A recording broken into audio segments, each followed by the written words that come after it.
I didn't correct him. That was the first decision. Not a loud one. Not even a conscious one at first. Just a pause. A small, almost imperceptible delay between what he said and what I allowed to exist. Can you grab me a coffee? His voice was casual, careless in the way people are when they don't think you matter. Not cruel. That would require intention. This was worse. This was absence. Like speaking to furniture. I felt the words enter me the way cold air slips under a door. Quiet, invasive, impossible to stop once it finds the gap. I was standing just inside the glass partition of the executive floor, still holding the door open behind me. The soft hydraulic hinge pressed gently against my palm, urging me forward or backward. Decide, decide, decide. But my body stayed suspended in that thin, invisible threshold. Inside. Outside. Seen. Unseen. Hey, he added, snapping his fingers once, not aggressively, but enough. Enough to land. Coffee, the sound was small. Skin against skin. But it echoed. Not in the room, in me. There's something unsettling about being mistaken for someone else. But there's something far worse about realizing how easy it is.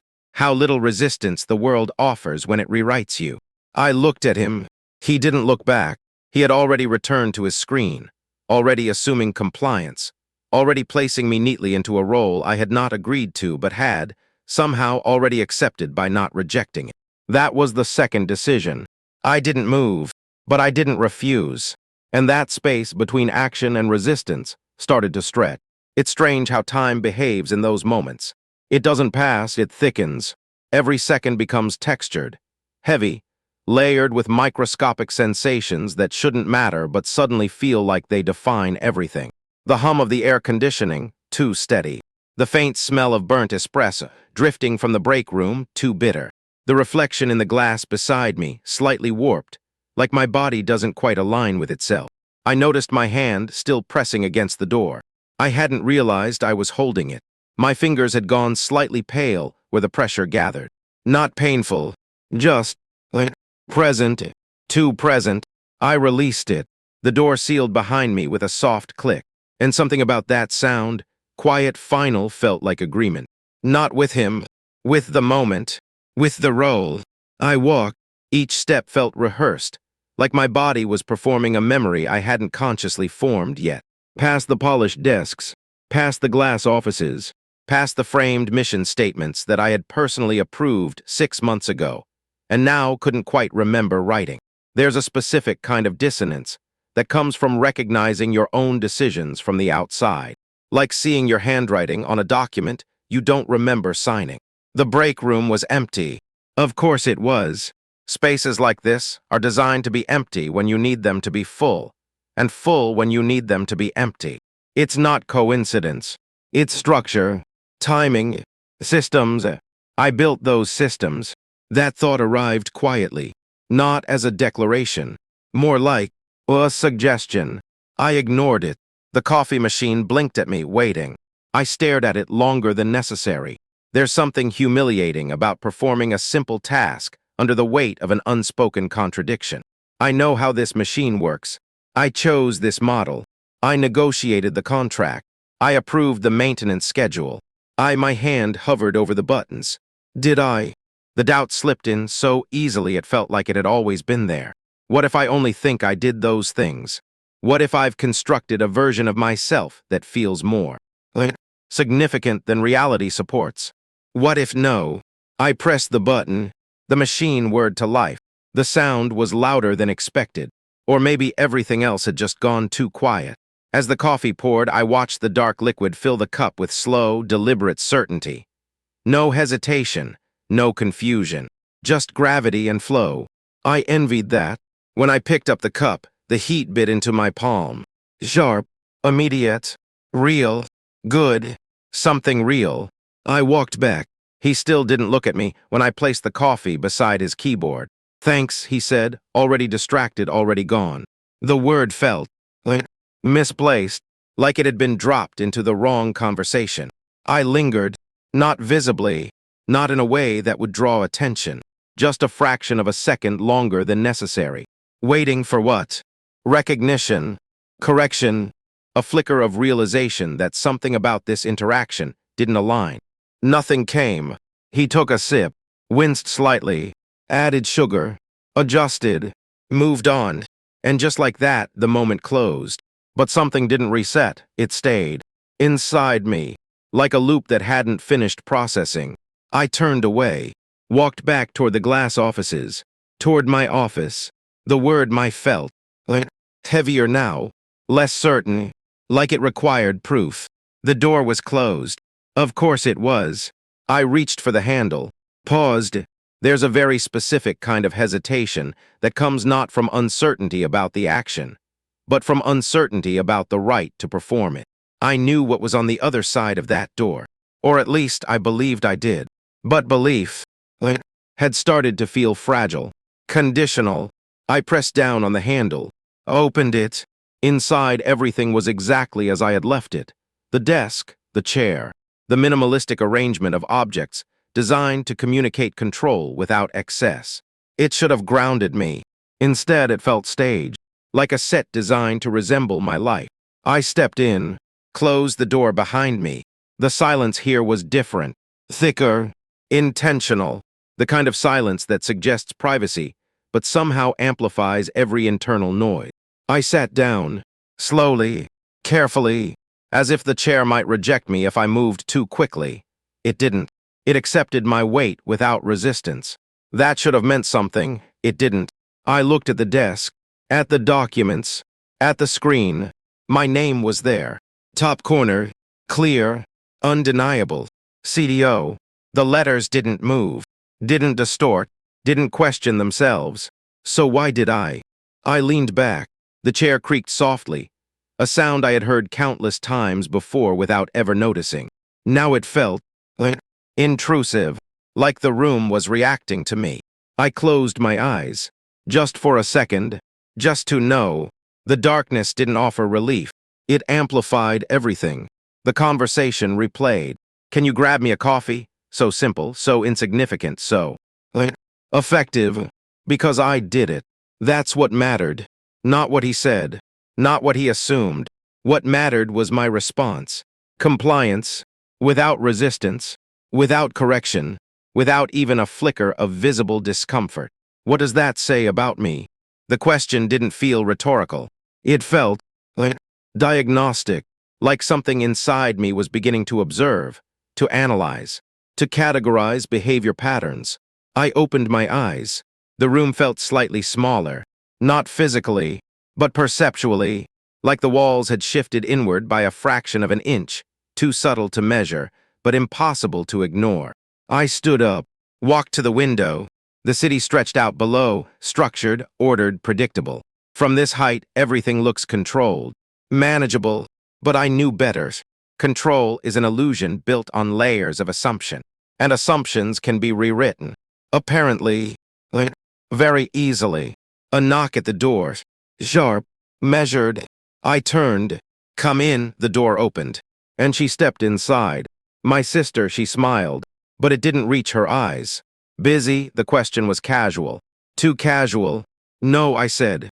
My voice sounded normal. That unsettled me more than anything. Good, she said, stepping further in without waiting for permission. She looked around the room slowly, taking it in, assessing, cataloging. Her gaze lingered on the desk, the chair, the name on the screen, then back to me. There was a pause, a small one, but dense. You've been quiet lately, the words were light, but there was pressure underneath. I felt it immediately, like a weight pressing gently against my ribs, not enough to hurt, but enough to remind me it was there. I've been working, I said. True, but incomplete. She tilted her head slightly. The gesture was familiar, too familiar. It was the same expression she used when we were younger, when she knew something I didn't, or thought she did. Right, she said softly. Another pause, longer this time. She stepped closer to the desk, ran her fingers lightly along the edge. Testing, always testing. You know, she continued, her voice still calm, still measured. There's been some concern, the word hung in the air. Concern, vague, flexible, dangerous. About what? I asked. She looked at me directly now, and for a moment, just a moment, I thought I saw it. Recognition. But it passed. Too quickly. Leadership, she said. The word landed harder than it should have. Because it wasn't loud. It wasn't aggressive. It was positioned carefully, like a piece placed on a board mid-game. I felt something shift inside me. Not a collapse. Not yet. But a recalibration. Subtle. Unstable. What about it? I asked. My voice remained steady, but I could feel the strain beneath it. Like a structure holding under pressure, but not indefinitely. She smiled again. That same incomplete smile. We'll talk, she said. Not now. Not here. Later. Somewhere else. Under different conditions.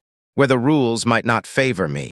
She turned toward the door, paused, looked back, and for the first time, there was something clear in her eyes. Not confusion. Not misunderstanding. Something sharper. Intentional. You should come downstairs, she added. There's a meeting. I wasn't aware of any meeting. I would have scheduled it, approved it, controlled it, wouldn't I? The thought arrived too slowly, too late. She opened the door, stepped out, closed it behind her, and the silence that followed wasn't the same as before. It wasn't controlled. It wasn't intentional. It was waiting. I stood there, still, listening, not to the room, but to something deeper, something that had started earlier. At the door, with the coffee, with the pause, that small, almost imperceptible delay. It hadn't ended. It had expanded. And now it was everywhere. Inside every thought, every movement, every assumption about who I was or wasn't. I looked back at the screen, at my name, at the title, CDO. The letters still didn't move, but something else did. My certainty, it slipped, just slightly, enough to feel, not enough to stop. And that was the most dangerous part, because I was still moving, still acting, still occupying the space. But something fundamental, something quiet, had already begun to come apart.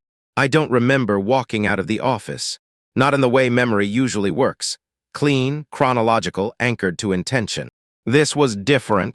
It was as if my body had already agreed to something. My mind was still trying to negotiate. One moment I was inside, staring at my name on the screen, trying to hold it in place with nothing but belief. And the next, I was in the hallway, moving, not fast, not slow, just forward. The glass walls reflected me back in fragments, each panel catching a slightly different version, angles misaligned, posture inconsistent, expression lagging half a second behind itself. I didn't look directly. I couldn't, because every time my gaze drifted too close to my own reflection, something inside me tightened, like I might see proof of the discrepancy I was beginning to feel but couldn't yet articulate. Footsteps, mind, soft against the carpet, muted, controlled, but there was a delay between each one, not physical but perceptual. Like I was watching myself walk instead of doing it. The elevator doors were already open. Waiting. Of course they were. Timing again. Structure. Systems. I stepped inside, pressed the button for the lower floor. My finger hovered for a fraction too long before making contact. There it was again. That gap. That hesitation that didn't belong to indecision. It belonged to doubt about permission. Do I have the right to press this? The absurdity of the question didn't cancel it out. If anything, it made it worse. The doors slid shut. Softly, sealing, the descent began. A subtle shift in gravity, barely noticeable unless you were looking for it. I was looking for everything now. The hum of the cables above, the faint vibration beneath my feet, the reflection in the mirrored wall, this time unavoidable. I looked, and immediately wished I hadn't. Not because it was wrong, but because it was too correct, every detail aligned. Face, posture, expression, exactly as expected. And yet there was no confirmation in it, no grounding. It was just an image that didn't argue with me, didn't reassure me, didn't do anything except exist. And that neutrality felt like rejection, like even my own reflection refused to validate me. The elevator slowed, stopped. The doors opened, Voices. Low. Contained. Waiting. I stepped out. The conference room was at the end of the corridor. The door was closed, but not completely. A narrow gap remained. Deliberate or careless. I couldn't tell. Through it, I could hear them. My family. Their voices layered, overlapping slightly, but controlled enough that no one interrupted too harshly. That was always the rule. We never fought loudly. We negotiated. We repositioned. We applied pressure in ways that left no visible damage. I stopped just before the door. Didn't enter. Didn't announce myself. I listened. You can't keep pretending this is sustainable. That was my sister. Her voice was calm. Too calm. There's a difference between vision and detachment. A pause. Someone shifted in their seat. Leather creaking softly. My brother. He's not present, he said. Not cruel. Measured. Clinical. Like describing a malfunction. I felt that one land. Not in my chest. Deeper. Somewhere quieter. Harder to reach. He built this, my mother said. Soft. Protective. But even that carried uncertainty. Past tense. Built. Not builds. Not leads. Built. As if the construction was complete, and now irrelevant to what came next. And now he's stepping away from it, my sister replied. No, my brother added quickly. He's not stepping away. That would imply intention. Another pause. Longer this time. He's drifting, the word lingered. Drifting. Uncontrolled movement. Directionless. Passive. I felt my hand move toward the door. Not to open it. Just closer. As if proximity might clarify something. It didn't. He doesn't correct people anymore, my sister continued. Small detail. Precise. He lets things happen. Misunderstandings. Misalignments. Coffee. The word didn't appear in the conversation. But it was there. Between the lines. In the silence. My silence. That's not leadership, my brother said. No emotion. Just definition. And if he doesn't recognize that, he didn't finish the sentence. He didn't need to, because the implication was already forming, solidifying, inside the room, and inside me. We need stability, my sister said. We need clarity, each word placed carefully, like building a structure, piece by piece. And right now, she paused, not for effect, for precision. We don't have that, silence. Not empty. Loaded, waiting for agreement, for resistance, for something to shift. I realized my breathing had changed.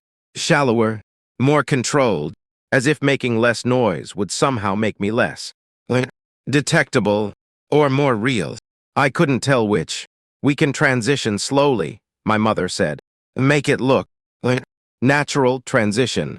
The word was gentle, too gentle, like smoothing a surface before cutting into it. He doesn't have to be removed, she added quickly. Removed. There it was. Explicit now. He can remain involved. Symbolically. A role without function. A presence without authority. An identity without control. Something inside me tightened. Not violently.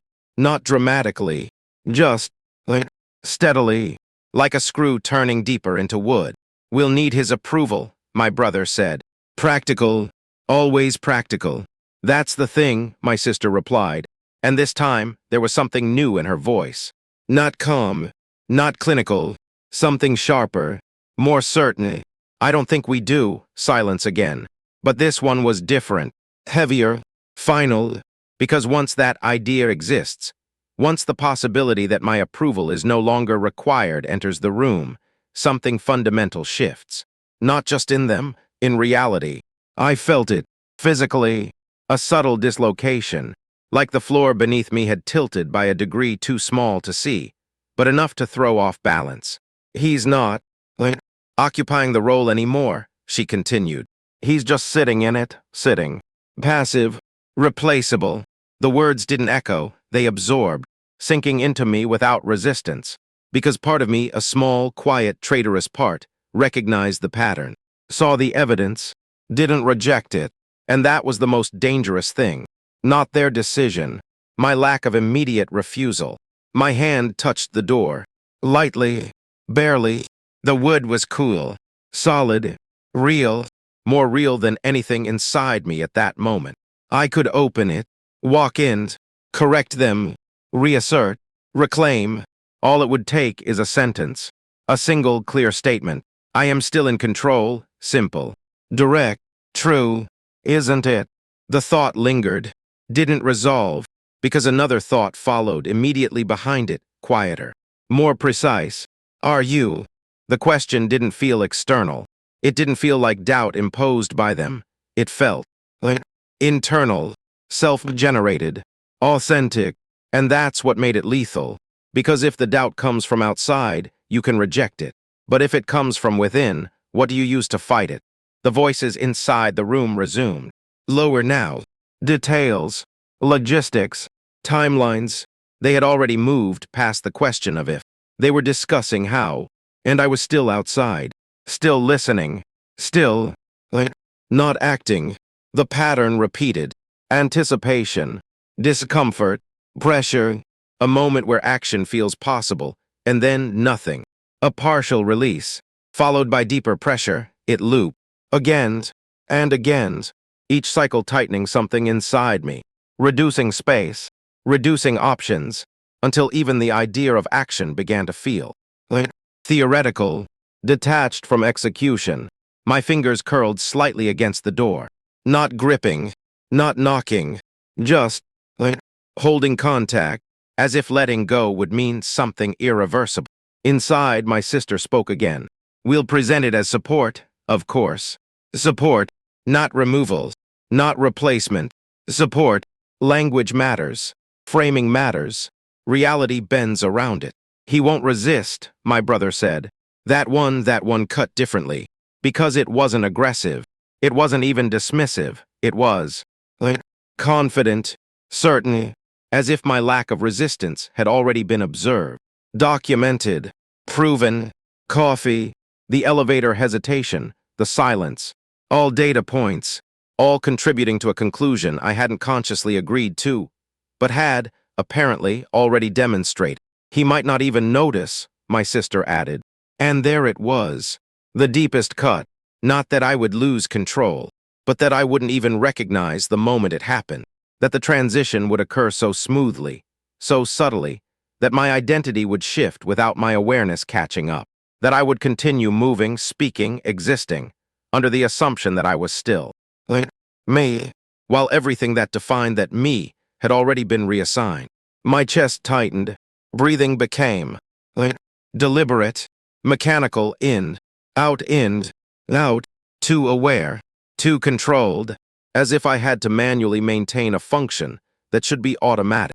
I leaned my forehead lightly against the door. The wood was still cool, still real, still not questioning itself. Unlike everything inside me, I could still go in. That option hadn't disappeared. Not physically, but psychologically it was. Fading, because action requires certainty, or at least a belief strong enough to override doubt. And mine was thinning. Rapidly, inside chairs shifted. Movement, the meeting was ending. Too soon, or maybe exactly when it was meant to. I stepped back, not consciously.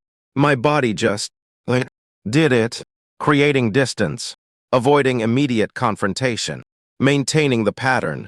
The door opened, and they saw me. All at once, my sister, my brother, my mother. Their expressions didn't change dramatically. No shock, no panic. Just a brief pause, a recalibration, as they adjusted the version of reality they were operating under. Oh, my sister said, soft, neutral. You're here, not you've been here. Not how long have you been standing there. Just you're here, as if my presence was newly relevant, recently activated. I was coming to get you, she added. The lie wasn't aggressive. It didn't need to be, it just replaced the truth, smoothed over the edges, maintained control of the narrative. I looked at them, one by one, searching for something, recognition, guilt, uncertainty, anything that suggested they weren't completely confident in what they had just decided. I didn't find it. What I found instead was expectation. They were waiting, for me to respond, to align, to fit into the version of me they had already begun to construct. And I felt it, that pull, that subtle, almost gravitational pressure to become what they expected, to reduce friction, to maintain coherence, to not disrupt the system. My mouth opened slightly, closed, opened again.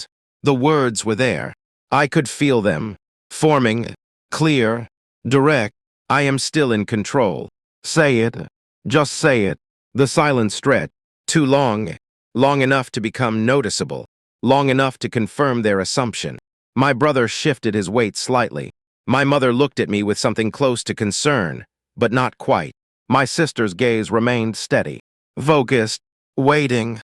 And in that space, that thin, fragile space between intention and action, something inside me slipped, not shattered, not collapsed, just shifted out of alignment.